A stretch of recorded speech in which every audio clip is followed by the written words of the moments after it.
This is TWiT. One of the reasons I wanted to have you on, Amy, is, besides I missed you, but is because this is kind of the meat that you deal with all the time, but you're in a unique position now during a massive crisis where everybody's trying to predict the future. But how accurate can your crystal ball be? I mean, what kind what's the level of information you give people? What do you say to them? This is Ford, for instance, is trying to figure out, are we going to have cars to sell in the fall? Will there be customers at all? Should we make them? What should we do? Yes, I'm familiar with those questions at Ford. I bet you are. So here's what you do.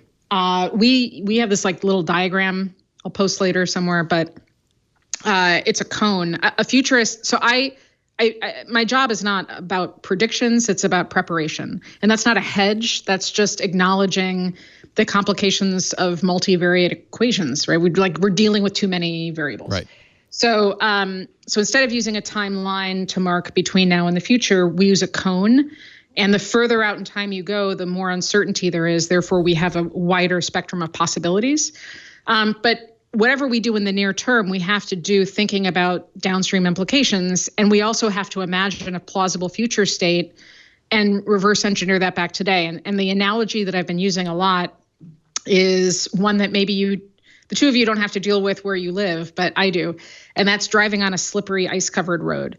So anybody who's been behind the wheel, and I grew up in the Midwest, so like part of learning how to drive is you have to prove you can drive on ice. If you're driving along, and you hit a patch of ice, the instinct that we have is to slam on the brakes.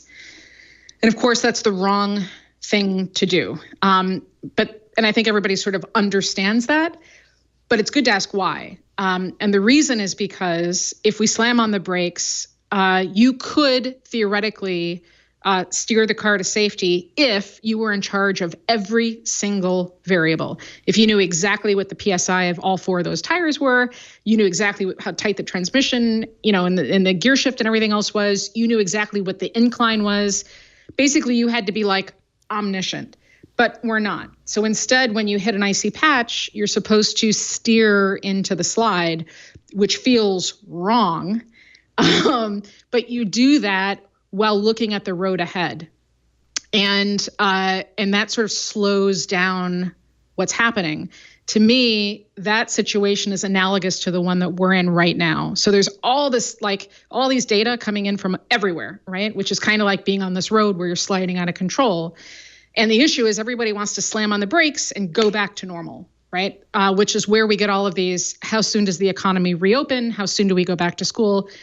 And instead, what we have to do is to kind of like lean into uncertainty. We have to be totally open to everything being different at all times right now because we're in the middle of it, while keeping an eye on the road ahead and steering into that direction. Wow. What I'm noticing is we're very consumed with what's happening right now because it's a crisis, which I totally understand.